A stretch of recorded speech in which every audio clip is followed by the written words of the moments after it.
예수님을 열심히 믿는 어떤 청년이 산기도까지 다니면서 결혼을 위해서 기도를 열심히 했습니다. 반드시 하나님이 원하시는 배우자를 만나서 결혼을 하겠다.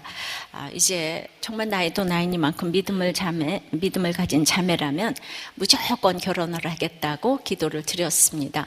산에서 내려왔습니다. 어떤 자매를 소개받았습니다. 너무나 믿음이 있었습니다. 그런데 외모가 영 아니었습니다. 결혼이 하기가 너무 싫어졌습니다. 우리가 기도하고 예배드리는 것이 다 영적인 것인데 실상은 육적인 것을 위해 예배드리는 것이 아닌가 합니다. 보이는 것이 본질이 아닌데 보이는 것을 본질로 생각할 때가 참 많습니다. 예배에서 가장 중요한 것은 내가 원하는 것이 아니라 하나님의 원하시는 것을 해야 한다는 것입니다. 그래야 하나님이 기뻐하시는 삶을 살 수 있습니다. 가장 중요한 것은 우리가 참된 영적 예배를 드릴 때 하나님이 기뻐하신다는 사실입니다. 오늘은 영적 예배에 대해서 생각해 보겠습니다.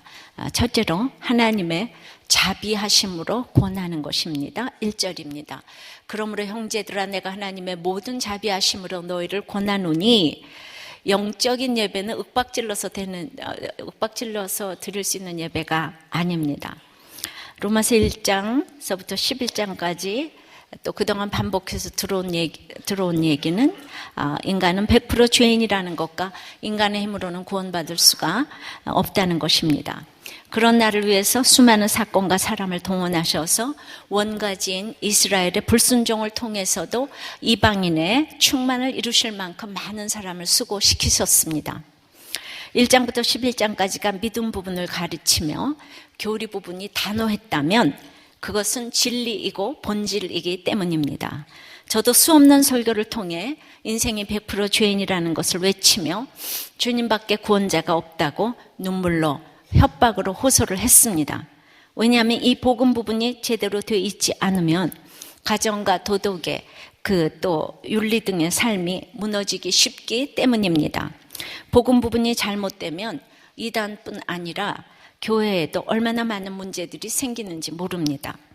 모두 믿기만 하면 적극적이고 긍정적이 되어 하는 일마다 성공할 수 있다고 한다면 창조주 하나님이 십자가를 지시고 이렇게 못 박히신 이 사건은 어떻게 설명할 수 있겠습니까?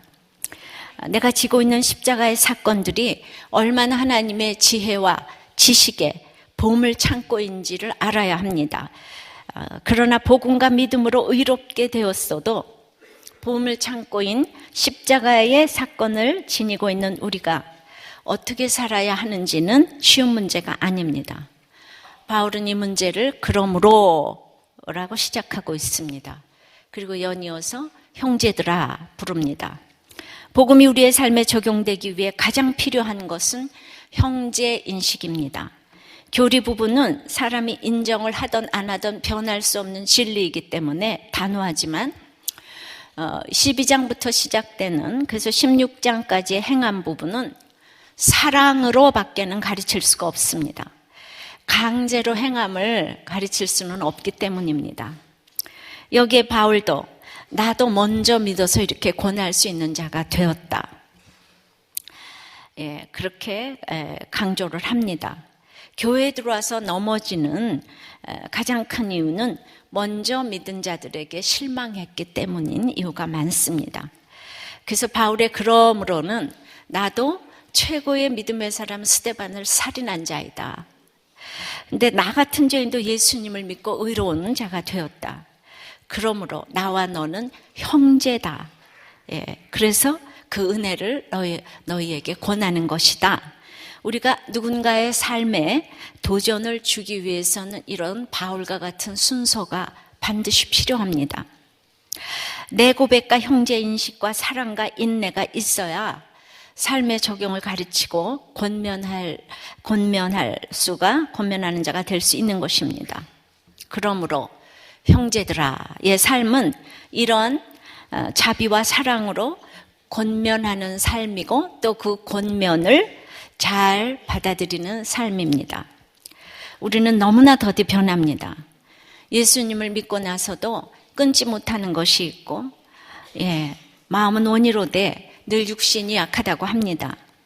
하나님을 알고 깨닫고 삶에서 적용하는 데에는 적용하는 자마다 성숙의 단계가 다 다릅니다. 복음의 본질은 누구에게나 확실하고 단호하지만 삶의 적용은 각자 믿음의 단계에 따라 다른 것입니다. 믿음의 형제에게 삶의 적용을 가르치기 위해서는 오죽하면 하나님의 자비하심으로 권한다고 하겠습니까? 인간의 자비함이 너무도 얄팍하기에 하나님의 모든 자비하심은 끝이 없이 반복되는 사랑과 인내기에 이런 하나님의 모든 자비하심으로 끝없이 반복해서 권면해야 합니다. 그러니까 우리 조금 전에 간증하신 집사님이 정말 끝없이 회사를 20번을 나오고 이번 텀 한 1년 동안 목장을 하는 중에도 그렇게 계속 회사를 나오고 일주일 만에 나오고 이런 거를 끝없이 반복하고 인내하고 권면해야 되는데 감사한 것은 그래도 이 목장에 정말 그 처방을 잘 받고 병원에 가고 또 이번에는 입원하라 그러면 2달이나 입원을 하고 이게 낫는 비결이에요. 많은 사람들이 병원에 가지도 않고 입원하라는 소리는 그냥 콧방귀를 끼고 죽을 때까지 옆에 사람들을 다 힘들게 하는데 어떻게 할 바를 알지 못하는데 이 형제들아, 형제인식이 있기 때문에 이것이 가능한 것을 보면서 제가 날마다 목장 식구들 때문에 안타까워하는 그 얘기를 제가 날마다 집에 듣습니다. 얼마나 목장 식구들 때문에 기도를 하고 그 제목을 저에게 나누는지 모르겠습니다. 그래서 제가 이렇게 막 공감이 되는 거예요. 근데 나누면 그 동생이 딴 데서 했어요. 딴 데서 했지만은 가르침을 잘 받고 잘 듣는 것 이게 너무 중요합니다. 그러나 가르침을 잘 받는 것에는 경중이 없습니다. 이렇게 대단한 것만 잘 가르침을 받는 게 아니라 제가 이제 목자 모임을 할 때 이제 그 보고서 중에서 한 부목자님이 이렇게 저에게 그 편지를 썼어요. 부목자가 되어서 목보를 쓰라 그러는데 너무 쓰기가 싫은데 그걸 쓰라고 하니까 할 수 없이 이제 처음으로 쓰면서 다른 목보를 100편이나 읽어대고 살펴보고 그리고 처음으로 쓰고 나서 부푼 마음으로 목자님께 목보를 올렸다고 그러니까 딱 읽어보시더니 쓰는 순서가 다 잘못되었다고 질책을 하셨다는 거예요. 그리고 또 다른 부목자님은 심층 나눔을 자유나눔으로 하고 나눔 내용은 부부 중심으로 쓴 목보도 목장 보고서도 있더라고 우회적으로 또 질책을 하셨다는 거예요. 다른 데 보니까 그렇게 쓰셨더만요. 이러면서 어떤 집사님은 또 비속어는 표준어로 쓰면 어떠냐고 했는데 그것은 생동감을 주려고 쓴 것인데 그냥 첫 번 쓴 목보를 이 사람 저 사람 다 질책을 해두고 주고를 하니까 여러분들 이게 다른 사회에서는 말이 됩니까? 이게 돈이 생깁니까? 뭐가 생깁니까? 불만이 그냥 순간 꽉 올라왔는데 모세가 대단한 지도자지만 믿지도 않는 장인 이드로의 충고를 잘 받아들인 것처럼 내가 혼자 쓰는 목보가 아니라 우리 목장 모두가 함께 쓰는 목보라고 생각하고 그걸 잘 받아들여서 지금과 같은 목보를 쓸 수 있었다고 고마워하시면서 저에게 보고를 해주셨어요. 여러분들도 다 그러시죠? 목장 보고서 썼는데 누가 한번 뭐라 그러면 네가 써라 이러면서 기분이 너무 나쁘잖아요, 그죠? 그러니까 믿음으로 목자, 부목자를 하면서도 사랑으로 권면하는 것을 권면하기도 힘들고 받아들이기도 어렵습니다. 목사 다 마찬가지라고 생각해요. 그러나 권면도 수없이 사랑으로 자비하심으로 권면해야 하고 그 권면도 끊임없이 잘 받아들여야 한다고 생각을 합니다. 적용해 보십시오. 말도 붙이기 싫은데 구원을 위해 형제들아 라고 불러야 할 사람이 있습니까? 바람 피우지 마라, 가출하지 마라 이 수많은 말보다도 부드러운 자비와 사랑이 나와 상대방을 변화시킨다는 것을 믿습니까? 십자가를 잘 지도록 도와주는 형제가 있습니까? 영적 예배 두 번째는 몸을 드리라고 합니다. 12절입니다. 너희 몸을 하나님이 기뻐하시는 거룩한 산 제물로 드리라. 이는 너희가 드릴 영적 예배니라. 우리가 드리는 게 영적 예배가 아닌 것도 있나요? 뭐 예배를 영적 예배라고 그러죠. 예. 오늘 입을 드리려는 게 아니에요. 온 인격과 삶을 다 주님께 드리라고 합니다. 예배당을 떠나면서 주님, 다음 주일에 와서 또 뵙겠습니다. 안녕히 계세요. 인사하고 가는 분은 없겠지요? 이 장소만 주님의 것으로 들이시면 안 됩니다. 주님을 예배당에 감금시키시면 안 돼요. 여러분의 가정과 직장으로 주님께서 늘 같이 외출하셨다가 또 같이 오시고 항상 동행하셔야 될 줄 믿습니다. 몸을 드리는 것이 영적 예배라고 하니까 모순되어 보이지 않습니까? 그러나 몸을 드리는 것이 첫 번째입니다. 한 목자님이 침방관리에 대해서 목장 나눔에서 나누자고 했더니 그 목원이 이 거룩한 곳에서 별걸 다 나누려고 한다고 했다는데 몸은 무가치한 별걸이 아닙니다. 몸은 영이 거할 초소이기 때문에 몸이 없으면 영도 없습니다. 헬라에는 몸을 무덤으로 여기고 정신을 가두어 놓는 무가치한 것으로 생각했습니다. 몸은 무가치하니까 몸의 욕구를 무시하고 극도로 절제하는 경건주의가 되고요. 또 몸은 무가치하니까 또 이제 지키지 않고 마음대로 방치하는 쾌락주의, 경건주의, 쾌락주의로 극단에 이렇게 이제 거기로 나가게 되는 것이 바로 이렇게 이제 몸을 함부로 생각하는 사람입니다. 우리 몸이 얼마나 기막힌 원리로 움직이는지 아십니까? 우리 몸은요, 눈을 한번 깜빡이는 데는 40분에 1초가 걸린대요. 콧구멍은 서너 시간마다 활동을 교대하는데 한쪽은 냄새를 맡고 한쪽은 휴식을 한대요. 성인의 뼈는 206개인데 그중에 절반이 손과 발에 있답니다. 피부는 천연 완전 방수 가죽옷인데 그 허물이 끊임없이 벗겨지면서 한 달에 한 번씩 새 피부가 공급되어 완전히 새 것으로 바뀐답니다. 우리 몸속에 있는 혈관의 총 길이는 11만 2천 킬로미터로서 지구를 2번 감을 수 있는 길이라고 합니다. 자, 차 한 대를 만드는데 1만 3천 개의 부품이 필요해요. 보잉 747기는 300만 개의 부품이 필요하고 우주 왕복선은 500만 개의 부품이 필요한데 사람의 몸에는 10조 개의 세포가 있다는 거죠. 계산할 수도 없는 엄청난 양의 세포가 우리 몸을 이루고 있는 것입니다. 게다가 25조 개의 적혈구가 있고 우리는 이미 한계를 넘었어요. 25조 개가 뭔지도 몰라요. 그죠? 내가 아는 건 1000만이 제일 큰 숫자니까. 250억 개의 백혈구가 있으며 혀에만 9천 개의 미각세포가 존재합니다. 놀랍지 않습니까?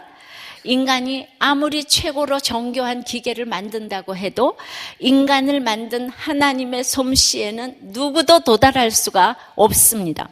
이것만 봐도 우리 몸의 주인이 하나님이시다라는 것을 인정할 수밖에 없습니다. 하나님의 것이기에 우리 몸이야말로 가장 영적인 것입니다. 예수 그리스도를 믿어 의롭다함을 받은 우리의 몸은 하나님이 거하시게 된 하나님의 성전입니다. 그 몸을 하나님께 드리려면 몸을 굴뚝으로 만들거나 술독이 되게 해서는 안 됩니다. 우리의 몸은 성전이기 때문이에요. 그리스도인의 삶은 이런 몸을 하나님께서 기뻐하시는 거룩한 산제물로 드리는 것이고 그것이 영적 예배라는 것입니다. 그런데 예배를 드리면서도 이렇게 육적인 예배를 드리는 자가 참 많다는 것입니다. 정해진 시간에 정해진 장소에 정해진 형식으로 참여하는 것이 예배의 전부라고 생각하는 사람들이 너무 많아요. 우리가 이렇게 성가대가 없고 초원, 마을, 평원 이런 얘기를 쓰니까 거기 이상한 교회 아니냐고. 아무리 여기서 사람이 살아나고 이런 건 관심이 없고 왜 성가대가 없냐고. 거기 이상한 교회가 아니냐고. 여러분들 성가대가 또 있어도 좋지만 우리끼리 찬양하는 거는 더 좋지 않아요? 성가대만 맨날 할 게 뭐가 있어요, 그죠? 그리고 우리 맨날 그 박수 쳐야 될 게 뭐가 있어요? 우리가 다 같이 찬양하면 너무 좋지 않아요? 제가 생각할수록 참 잘했다 생각이 들어요. 하나님께서는 우리의 헌금을 원하시고 시간을 원하시고 봉사를 원하시지만 그것만 드리면 우리는 우리 자체가 뭐가 만족되지 않는 것을 느낍니다. 제물로 우리 자신을 드리지 않기 때문입니다. 제물은 죽어야 합니다. 산제사의 반대가 죽은 제사인데 차이가 무엇일까요? 죽은 제사도 제물을 드리기는 합니다. 근데 드리는 자의 삶이 담겨 있지 않기 때문에 죽은 제사입니다. 내 자신이 제물로 드려지지 않기 때문에 형식만 있고 내용은 없는 것이 죽은 제사입니다. 아직 돌아가신 부모님, 조상의 제사를 폐하지 못한 분이 있을지 모르겠습니다. 그것을 효도라고 생각하고 정성으로 드리는데 그것은 죽은 제사입니다. 죽은 제사에는 하나님의 임재가 없습니다. 계실 자리가 없기 때문입니다. 죽은 제사를 드리는 자는 하나님과 만나는 것은 관심이 없습니다. 육신의 아비를 성경은 어떻게 표현하고 있는 줄 아십니까? 여러분이 그렇게 사랑하는 하나님 없는 육신의 아비를 성경은 이렇게 표현하고 있어요. 요한복음 8장 44절입니다. 너희는 너희 아비 마귀에게서 났으니 너희 아비의 욕심대로 너희도 행하고자 하느니라. 그는 처음부터 살인한 자요 진리가 그 속에 없으므로 진리에 서지 못하고 거짓을 말할 때마다 제 것으로 말하나니 이는 그가 거짓말쟁이요 거짓의 아비가 되었음이니라. 자, 이 육신의 아비는요 하나님이 없으면 마귀고 거짓말쟁이고 살인자래요. 그러니까 하나님이 없는 우리는 똑같이 마귀고 거짓말쟁이고 살인한 자고 그 속에 정말 그 진리가 서지 못하는 거예요. 그런데 이 육신의 아비가 죽었는데 그 죽은 몸에 제사를 드리는 것은 마귀에게 제사를 드리는 것입니다. 기분 나쁘십니까? 성경이 그렇게 써 있어요. 기분 나쁘십니까? 가만 계시잖아요, 지금. 이게 성경을 문자적으로만 들으니까 지금 기분이 좀 왕창 나쁘고 계세요. 저도 이런 얘기를 안 하고 싶지만 어떡하겠어요. 성경에 있으니까. 영적 예배에 대해서 오늘 말씀을 하고 있습니다. 사람들은 제사를 폐하면 부모도 몰라보는 자식이라고 하는데 그런 게 아니라 그리스도인은 살아계신 부모님께 잘하는 산제사를 드리는 것입니다. 돌아가신 후에는 살아서의 삶을 추억하고 기념하며 남아있는 식구들의 구원을 위하여 모여서 추도 예배를 드리는 것입니다. 그것이 삶으로 섬기고 사랑하는 산제사입니다. 그러므로 산제사를 드리는 것은 내 자신이 제물이 되는 것입니다. 부모님 식구들을 섬기는 것은 죽어지지 않으면 할 수 없습니다.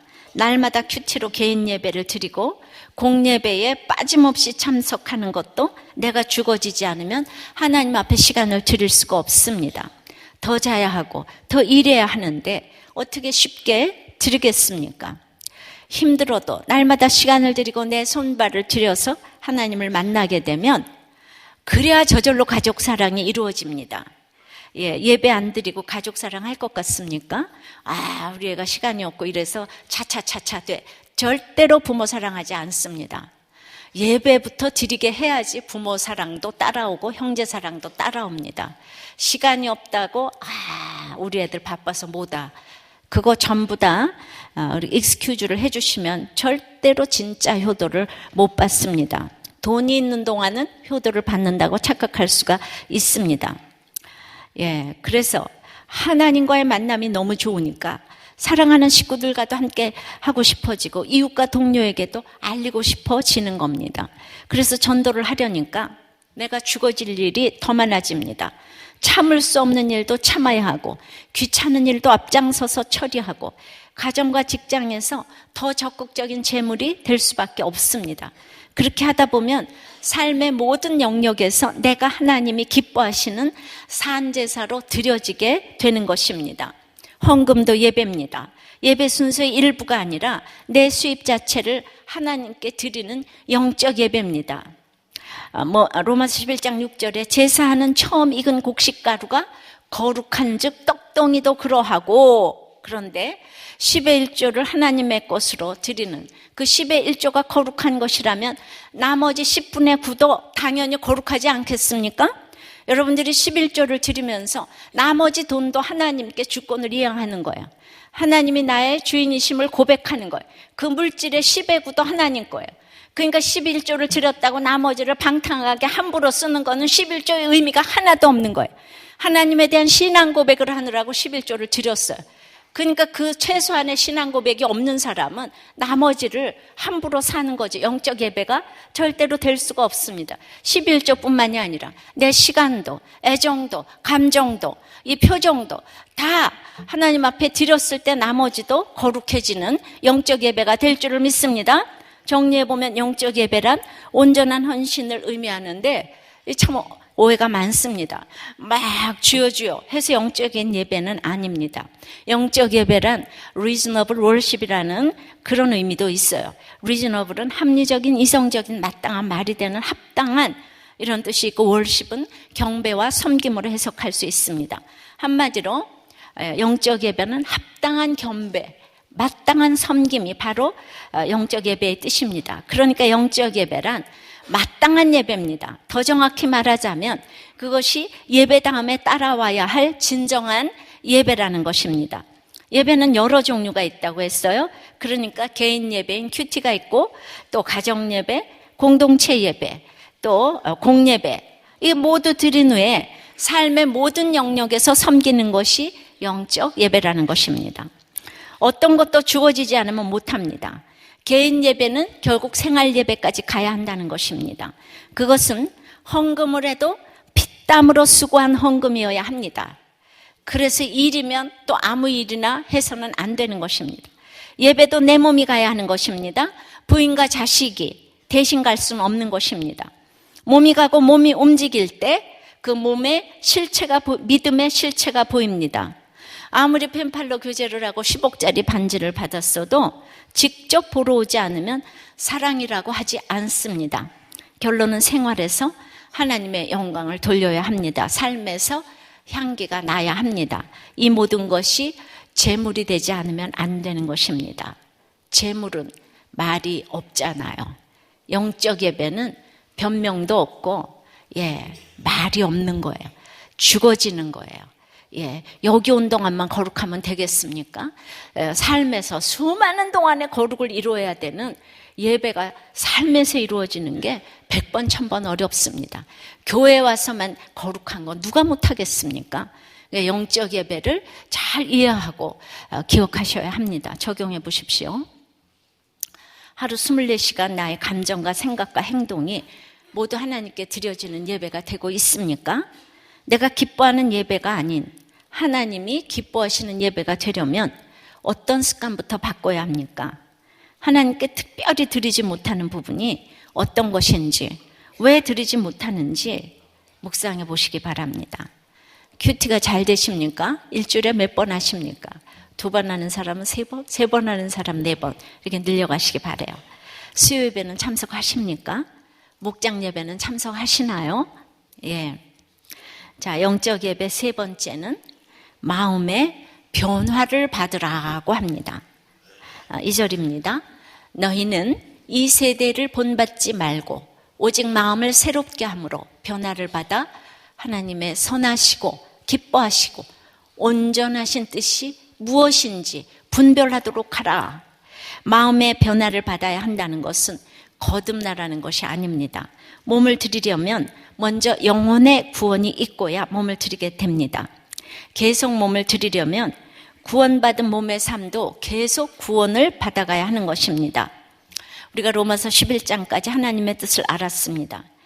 그런데도 하나님의 뜻을 알면서도 자꾸 분별이 없어지고 가볍게 여기기에 오늘 사건이 오면 재물이 될 수가 없는 것입니다. 죽을 수가 없는 것입니다. 그래서 성령으로 잉태됐는데 가만히 끊고자 합니다. 재물이 되기 위해서는 구체적으로 하지 말아야 될 것이 있고 해야 할 것이 있다고 해요. 첫 번째로 하지 말아야 할 것이 뭔가요?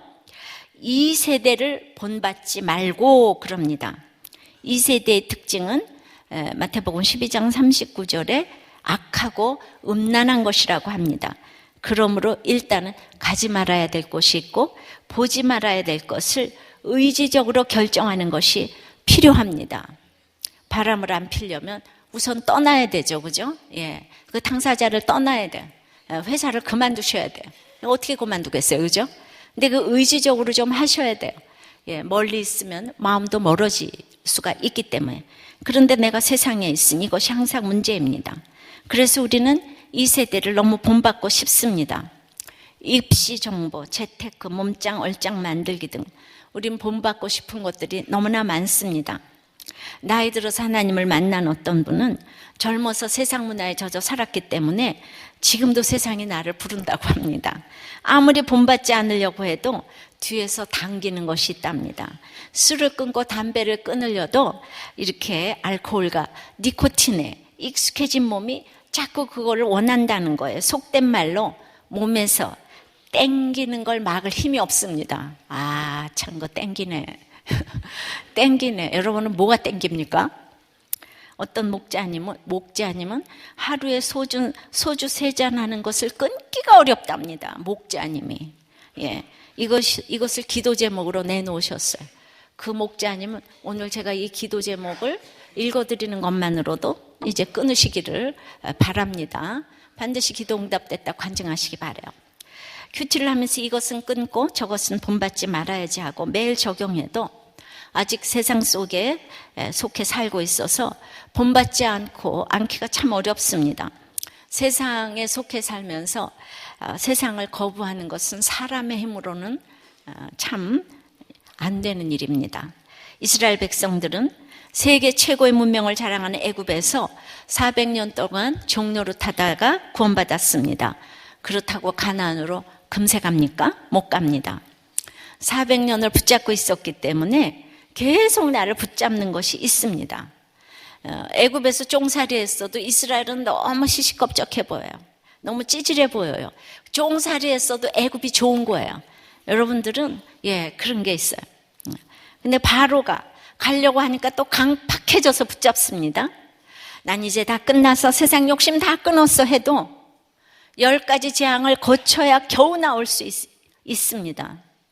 바로가 이 세상에 갖춘 것 순도가 99.999%이기 때문에 그냥은 믿는 백성을 보낼 수가 없습니다. 바로가 마음으로 아무리 보내려고 해도 몸이 말을 듣지 않습니다. 술이 말을 듣지 않고 나는 믿으려고 해도 그게 마음대로 안 돼요. 그러니까 재앙도 갖춘 것에 비례해서 와야 포기가 됩니다. 400년 동안 애굽에서 본받았던 것을 털어내기 위해 40년 광야 생활이 필요했습니다. 본받을 것이 아무것도 없게 하셔서 하나님만 의지하게 하시는 것이 광야 훈련입니다. 하나님이 나에게 광야와 같은 환경을 허락하신 것은 이 세대를 본받지 않도록 막아주시기 위한 하나님의 배려 중의 배려입니다. 하나님은 나보다 나를 더 잘 아십니다. 애굽 400년 뒤에 광야 40년의 훈련을 거쳤는데 가나안에 들어가서는 또 가나안을 본받고 있기 때문에 또 바벨론 포로로 보내실 수밖에 없습니다.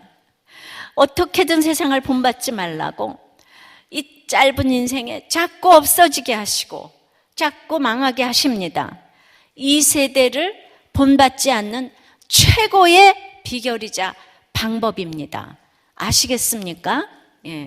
제 인생을 통해 봐도 어려서부터 정말 너무 연민에 젖을 환경이 많았지만은 제가 얼마나 이 세대를 본받기 쉬운 이 모든 잘못하면 본받을 뻔했는데 저를 어떤 환경에 가서도 막아주셔서 지금 이렇게 하나님을 이렇게 본받게 하는 환경이 되게 하신 게 얼마나 감사인지 모르겠습니다. 적용해 보십시오.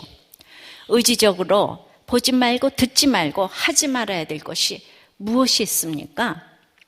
그러면 두 번째, 해야 할 것은 또 무엇입니까? 하지 말아야 할 것에 이어서 우리가 적극적으로 해야 할 것은 하나님의 선하시고 기뻐하시고 온전한 뜻이 무엇인지 분별하라는 것입니다. 그럼 하나님에게는 선하신 뜻이 있고 선하지 않은 뜻이 있다는 얘기인가요? 아닙니다. 하나님의 뜻은 무조건 선하시고 기뻐하시고 온전하십니다. 왜 이런 일이 왔는지 도무지 알 수 없는 일에도 하나님은 선하시고 기뻐하시고 온전하십니다. 그 하나님의 뜻의 영적인 분별을 위해서 끊임없이 묵상하고 날마다 마음을 새롭게 하는 훈련이야말로 큐티가 아닌가 싶습니다. 날마다 마음을 말씀으로 깨끗이 청소하라는 것입니다. 거울을 닦으면 자신이 잘 보이지 않겠습니까? 예, 하루만 안 닦아도 잘 안 보입니다.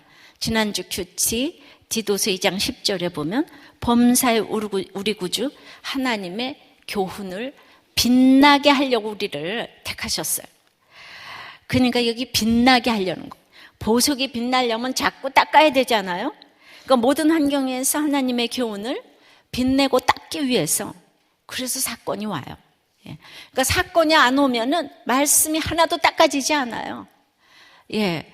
성령으로 잉태한 사건도 사건이 없으면 뭔 내용인지 하나도 몰라요. 그게 무서운 일이니까, 무서운 일이 안 오면 맨날 목사님 똑같은 소리 한다. 예. 그 얘기밖에 안 합니다. 사건이 올수록 내가 닦아지고 보석처럼 빛납니다. 옛날에 큐티 다 해봤어. 그건 말이 안 됩니다. 오늘도 말씀으로 내 사건도 내 마음도 반짝반짝 닦아야 합니다. 몸을 드리기 위해서는 마음이 변화를 받아야 합니다. 2절에 마음을 새롭게 함으로 변화를 받아는 수동태입니다. 그래서 내 마음도 마음대로 못합니다. 하나님이 바꿔주셔야 합니다. 몸에 탈이 나면 의사의 처방을 받듯이 마음에 탈이 나면 하나님의 진단과 처방을 받아야 합니다. 우리들 교회에서는 말씀으로 처방을 받는다는 표현을 자주 쓰고 있습니다. 성경으로 내 자신을 진단하고 하나님의 처방을 받고, 그래서 마음의 변화를 받는 것이 큐티의 능력입니다. 네. 우리가 판교고 환경이 너무 좋으니까 다 잠을 주무시고 계세요. 우리 냉방을 이제 난방을 꺼야 될 것 같아요. 휘문처럼 추워야지 전부 깨 있는데 이게 웬일입니까? 예, 그러니까 이제 몸을 들이지를 못해요, 그죠? 예, 몸이 너무 편안해가지고 푹신푹신해가지고 그 마음의 변화를 받기 위해서 날마다 씻어야 하는데 화장실은 냄새 나지만 꼭 있어야 합니다. 예, 드디어 멀리 있어야 될 화장실이 안방까지 들어왔습니다. 수세식 덕분이에요. 그래도 더러우면 꼭 씻어야 하니까 내 옆에라도 화장실은 꼭 있어야 합니다. 하나님은 무조건 선하시고 기뻐하시고 온전하신데 그것을 알기 위해 눈만 뜨면 갈등을 할 일이 많습니다. 성령 충만은 갈등 충만이라고 제가 늘 말하듯이 내 사건 속에서 하나님의 지혜와 지식의 부요함을 알려면 계속 씻어야 합니다. 이 씻는 물이 말씀입니다. 구별된 목적을 가지고 걸어가는 지체들과의 만남이 변화를 받는데 꼭 필요합니다. 목장 모임을 통해서 얼마나 변화되는지 모릅니다. 형제의 교제가 중요하기 때문이에요. 변화를 받아야 물질이 가고, 물질 가는데 마음이 가고, 몸이 가면 마음이 따라갑니다. 마음이 변화를 받아야 생활의 예배를 올바르게 드릴 수가 있습니다. 하나님이 기뻐하지 않으면 내가 기쁘지 않습니다. 예, 지금 하나님 없어서 기뻐서 잘 살 것 같아도 사람은 다 죄인이기 때문에 조금 지나면 평강이 없습니다. 예, 다 죄 가운데 있어서 평강이 없습니다. 예, 변화를 안 받으니까 교회 나온 지가 오래되었어도 아직도 억지로 교회 오고 헌금도 아깝고 그래서 꼭 늦게 오고 와서는 졸고, 그래도 복 받아야 되니까 교회는 꼭 옵니다. 와서 졸아도. 예. 저는 우리들 교회 보면서 돈이 있고 없고를 떠나서 기쁜 분을 많이 만나보았어요. 그냥 만나면 좋은 친구. 예. 그래서 이제 개척 1년 만에 우리가 운동회를 소운동장에서 치렀어요. 근데 진짜 기쁜 우리들을 보았어요. 정말 하나님이 참 기뻐하시겠구나를 생각했습니다. 그래서 그때 운동회를 하면서 선서문을 이제 만들어서 우리가 다 같이 읽었는데 어찌나 그 선서문이 재미있는지 열화와 같은 요청에 의해서 다시 한번 읽어드리겠습니다. 예, 그 책에도 나온 내용이에요. 우리들 모두는 아름답고 즐거운 성도의 교제와 공동체의 하나됨을 위하여 다음과 같이 다짐합니다. 하나, 체육대회의 모든 프로그램은 우리를 향한 하나님의 분명한 계획과 사정이 있으시므로 적극적으로 참여하도록 한다. 그날 비가 와가지고요, 소운동장에서 하는데 그 복도에서 우리가 막 했는데 그 공간이 좁으니까 더 우리가 그냥 이 좁은 공간 속에 싹 트는 우리의 사랑, 이래서 하나님도 사정이 있으셔서 그날 비를 주셨어요. 우리가 어떻게 개떡같이 사건이 와도 항상 찰떡같이 해석을 잘해가지고.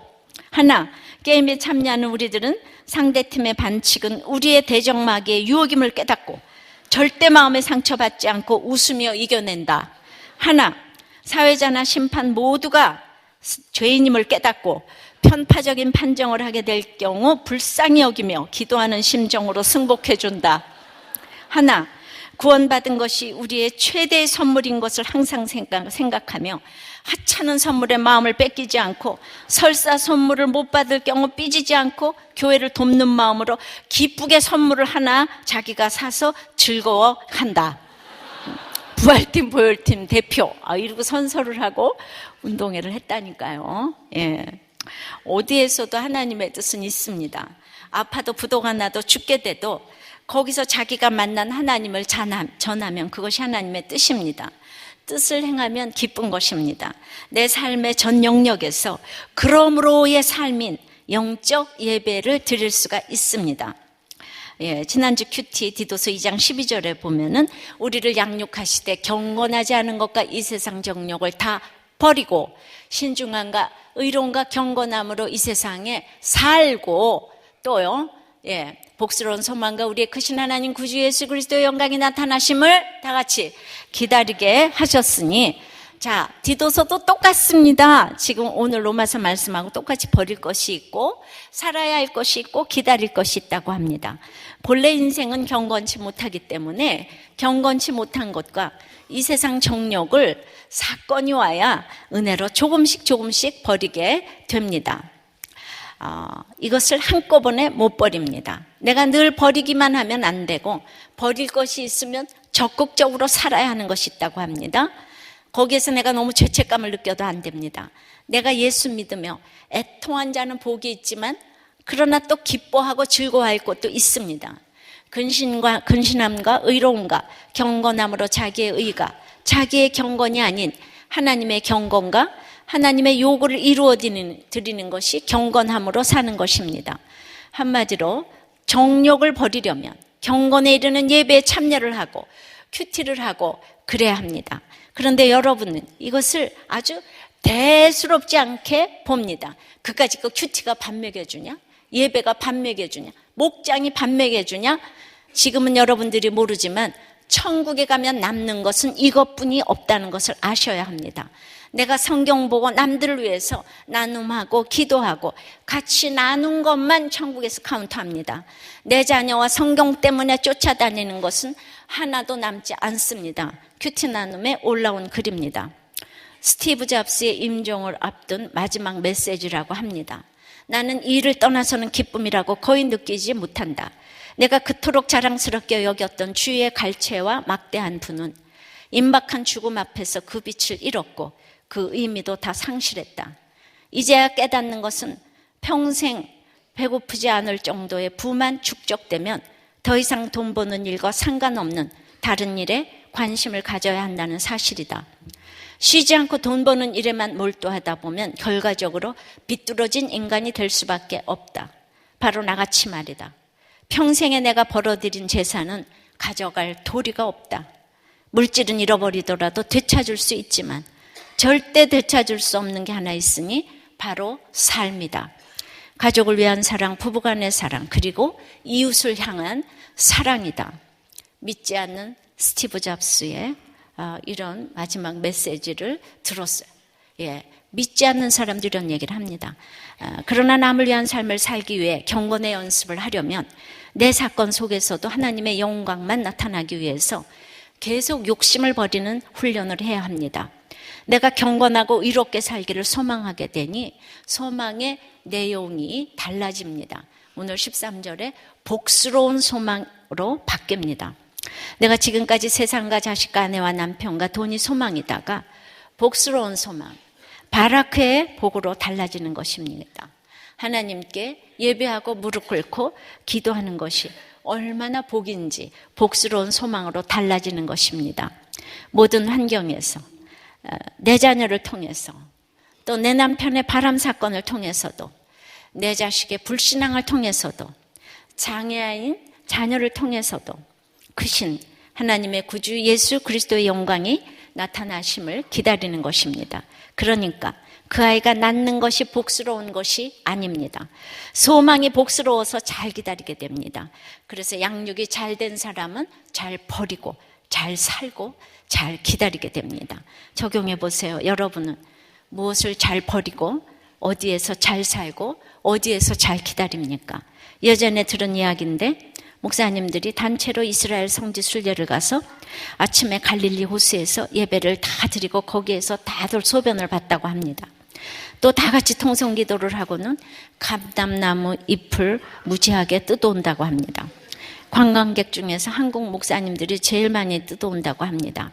이스라엘의 다이아몬드 값이 싸다고 밀수를 하는 분도 있다고 들었습니다. 해외에서만 그러는 것이 아니라 산기도로 유명한 삼각산에서도 세계 선교를 위해서 눈물을 흘리며 막 기도하고 나서는 쓰레기 보따리는 다 그냥 놓고 내려온다고 합니다. 무허가 건물을 지어놓고 철거를 당하면 금식을 하면서 사단을 물리쳐 달라고 기도를 합니다. 다들 왜 그럴까요? 영적 예배가 안 되기 때문입니다. 예배당에 모여서 기도하고 금식한다고 이 세대를 본받지 않는 게 가능합니까? 이 세대를 본받지 않은 교회에서는 반드시 치러야 할 대가가 있습니다. 우리들 교회 어떤 집사님은 직장을 구하는데 연봉이고 다 상관없이 수요예배, 목장예배 드릴 수 있는 곳을 구했습니다. 그래서 수요예배를 간다고 그렇게 일찍 퇴근하겠다는 게 아니라 예배가 있는 날은 남들보다 더 일찍 출근해서 업무를 다 하겠다는 겁니다. 주일 예배, 공예배만 예배가 아니라 그 예배를 방해받지 않도록 일주일을 정직하고 성실하게 살아가는 것이 진정한 영적 예배입니다. 적용해 보세요. 남들이 다 하니까 나도 해야 한다고 유행을 쫓아 열심히 이 세대를 본받고 있는 부분은 무엇입니까? 이 세대를 본받지 말라고 내게 정신이 번쩍 드는 사건이 찾아왔습니까? 그렇다면 그 사건에서 적극적으로 분별하고 깨달아야 할 하나님의 뜻은 무엇입니까? 우리 삶에 어디에서는 하나님의 뜻이 있습니다. 아파도 부도가 나도 배반을 당해도 이혼을 해도 거기서 내가 만난 하나님을 전하면 그것이 하나님의 선하시고 기뻐하시고 온전한 뜻이 되어 사명이 됩니다. 암에 걸린 사람이 부도를 경험한 사람만이 할 수 있는 사명이 있습니다. 어떤 경우에도 그 사람만이 할 수 있는 사명이 있습니다. 이 세대를 본받지 않는 것은 내 힘으로는 할 수 없습니다. 돈이 없고 병에 걸려서 본받고 싶어도 본받을 수 없는 환경이 있다면 그것이 은혜입니다. 눈만 뜨면 이 세대를 본받고 싶어하는 나를 왜 눈으로 십자가에 달려있게 하시는지, 어찌하여 그러므로의 삶을 살게 하시는지요. 입이 다물어질 수밖에 없는 하나님의 사랑이라고 하나님을 찬양하고 감사해야 합니다. 예배가 회복되면 모든 것이 사명으로 연결되어집니다. 공동체 고백입니다. 16년 전 이혼 후 아들과 둘이 살면서 저는 공허함에 음란 채팅으로 아빠의 때를 제대로 살지 못하고 아들을 힘들게 하였고 엄마도 없는데 아빠까지도 이렇게 음란하게 살아대니 당시 고1인 아들은 우울증으로 자살을 생각했습니다. 채팅으로 만난 우리들 교회 자매의 소개로 저는 우리들 교회에 나오게 되어 하나님과의 관계가 회복이 되었고 아들도 청소년부에 나와 자기 이야기를 하게 되면서 살아나게 되었습니다. 이제 자살 기도까지 했던 고3인 아이는 수시에서 자신의 고난 이야기를 담았습니다. 특히 서울대에서 자신에게 가장 감명을 준 책 3권을 쓰는 난에 김양재 목사님의 책 면접을 포함시켰습니다. 수능을 제대로 못 보고 다른 학교 수시에서 떨어져 마음이 곤고했는데 놀랍게도 서울대에 합격을 하게 되었습니다. 저희 생각에는 합격할 다른 이유가 하나도 생각이 나지 않고 면접을 통해 고난을 이야기한 것이 어필이 되지 않았나 싶습니다. 자살을 위해 한강다리를 검색하던 아이가 말씀과 공동체로 인해 살아나게 되었습니다. 이제 아이는 자기와 같이 힘든 아이를 위해 자신의 약재료를 사용하기에 내년부터 중등부 교사를 하게 되었습니다. 저도 부목자로 또 중등부 교사로 저의 제패료를 약재료로 삼아 지체를 섬기기를 원합니다. 아들이 서울대 시험에서 면접을 3대 감명서적으로 선정한 이유에 대해서 쓴 글을 읽어드리겠습니다. 4살 때 부모님이 이혼하셔서 혼자 보내는 시간이 많았던 저는 성격이 소극적으로 변했습니다. 사춘기를 거치면서 어린 저의 환경이 이해되지 않았고 친구들과 저를 비교하며 열등감을 느꼈습니다. 하지만 바꿀 수 없는 지나간 시간 때문에 미래를 원망으로 준비할 수 없다는 생각에 저의 성격을 개선하려고 열심히 노력했습니다. 상처가 많이 치료되던 중 읽은 이 책은 인생이라는 면접에서 평범하게 살아가는 삶이 비범한 스펙이라며 자신에게 주어진 삶을 열심히 사는 것이 멋진 인생이라고 강조했습니다. 이 책을 읽고 환경보다 중요한 것은 삶에 대한 마음가짐이라는 것을 깨달았습니다. 그러자 그동안 가졌던 부정적인 삶에 대한 태도를 반성하게 되었습니다. 제가 가진 이런 환경은 감춰야 할 부끄러운 단점이 아니라 같은 환경에 있는 사람들을 공감해 줄 수 있는 강점이기 때문에 용기 있게 드러낼 수도 있어야 한다는 것을 느꼈습니다. 진학 후에 다양한 분야에서 자원봉사를 하고 싶은 마음이 들게 만들어준 책이었습니다. 할렐루야, 놀렐루야. 지난주에 서울대 학생이 자살했다고 했는데 이 학생은 자살하려고 한강다리를 검색하다가 갔다는 얘기도 있어요. 그러나 예배가 회복되니 이 수치스러운 사건들을 자기소개에 이렇게 다 오픈하고 면접에다가 이거를 다 써대니까 이건 서울대 또 교수들을 전도한 얘기 아닐까요? 면접을 거기에다가 전했어요. 할렐루야. 야, 이렇게 좀 전도해 보세요. 예, 서울대. 예. 여러분들 다 졸다가 지금 서울대 얘기하니까 다 깼어. 나 정말 어쩌면 여러분들이 눈이 이렇게 막 그냥 초롱초롱해졌어요. 이렇게 당당하게 미션 스쿨도 아니고 서울대학교에서 제 책 면접을 소개해서 이 아이가 붙었어요. 얘가 다른 학교의 수시에 떨어졌기 때문에 이건 하나님이 하신 일이라고 생각합니다. 요즘에는 스토리가 스펙을 이긴다는 얘기가 정말 맞는 것 같고 이러한 책의 서평을 어디서 읽을 수가 있겠습니까? 도저히 쓸 수가 없는 평입니다. 책에 대한 평. 그냥 내 있는 모습 그대로 삶에 적용해서 쓰는 것이 어디서나 승리하는 비결이 아닐까 싶습니다. 바로 이것이 영적 예배의 진수라고 생각이 됩니다. 말씀을 맺습니다. 영적 예배는 그러므로 하나님의 자비하심으로 권할 수가 있어야 합니다. 믿음으로 구원받았다면 먼저 우리가 형제인 것을 인식해야 합니다. 몸을 거룩한 산제사로 드리기 바랍니다. 하나님의 뜻을 분별하기 위해 이 세대를 본받지 말기를 바랍니다. 마음의 변화를 받기 위해 큐티와 이제 공예배, 목장예배, 생활예배를 잘 드리기 바랍니다. 예배하는 그 한 사람이 되기를 축원합니다. 찬양합니다. 주를 위한 이곳에 이 말씀을 마음에 새기며 함께 찬양하도록 하겠습니다. 주를 위한 이곳에 예배하는 자들 중에 그가 찾는 이 없어 주님께서 슬퍼하시네.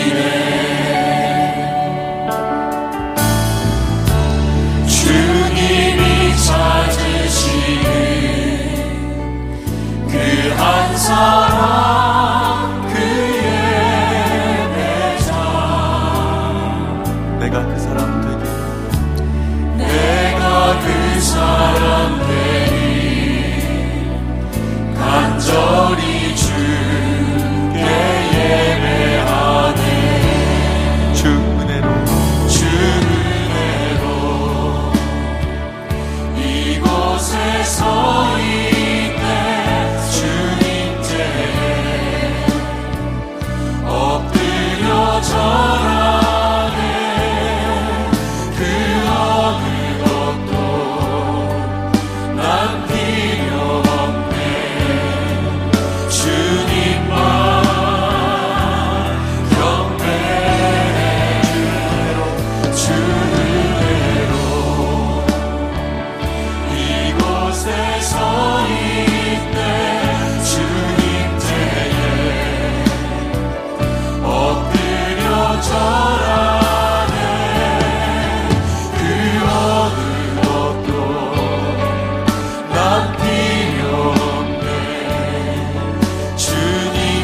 난 필요 없네.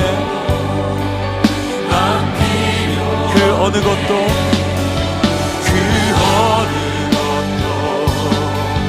난 필요 그 어느 것도 난 필요 없네. 주님만 경배해.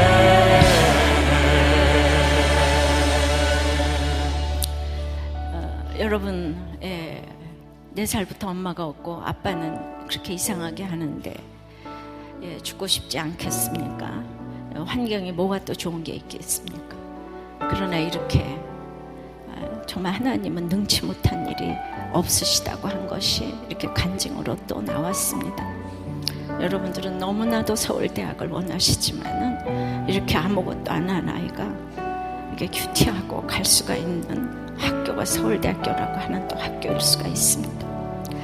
여러분은 경건한 삶을 위해 그래서 잘 버리고 잘 살고 잘 기다리기 위해서 기도하시고, 내가 십자가를 지도록 도와주는 형제를 무시하지 아니하고, 이제 내가 이 땅에서 가져갈 것이 아무것도 없다는 것을 알고 우리의 드릴 예배가 영적 예배가 되게 되려고 기도하시고, 이 세대를 본받지 않도록 회교에 막아주시는 환경들을 뼛속 깊이 감사하시기를 기도하시고, 우리의 개인 예배인 큐티와 공예배, 목장 예배에 정말 그것이 최고의 영적 예배로 가는 이제 기본인 줄 알고 그거부터 내가 실천할 수 있게 해달라고 다 같이 기도하겠습니다. 아버지 하나님, 이 세상에는 순도 99.9%가 되어서 믿지 못하는 사람들이 너무 많이 있는데, 주님, 제가 어찌하여 이 믿음을 가지게 되었는지 아무 공로가 없는데 제가 믿음으로 의롭게 되었습니다. 생각할수록 기적인 이 믿음을 주셨으니 이제 정말 모든 100% 영적 예배를 드리며 이제 나가야 하는데, 모든 삶의 영역에서 제가 그렇게 100% 영적인 예배를 드리는 것 같지 않습니다. 참으로 이 세대를 본받지 말아야 하는데 이 세대를 바라보며 마음이 아프고 갈등할 일들이 너무나 많이 있습니다. 그리고 주의 자비하심으로 권해야 하는데 반복하고 끊임없이 또 전하고 또 권하고 가야 하는데 지치고 아픈 일들이 그렇게 많이 있습니다. 내가 왜 이거 밖에는 안 되는가 하지만 그래도 저를 이 정도까지 오게 하신 것은 어려서부터 지금까지 모든 환경을 아버지 하나님 이렇게 막아주신 하나님의 이 세대를 본받지 않도록 하나님만 바라보도록 그렇게 모든 것을 막아주신 하나님의 극진하신 사랑이라고 생각되어집니다. 짧은 인생 가운데서 아버지 천국에 가져갈 것이 아무것도 없는데 그래도 끊임없이 나누고 아파하고 하는 모든 것들을 주님께서 아버지 하나님 기억해 주셔서 이 자리에 서 있다는 생각이 듭니다. 여러분들은 지금 어떤 환경에서 무너져 있습니까?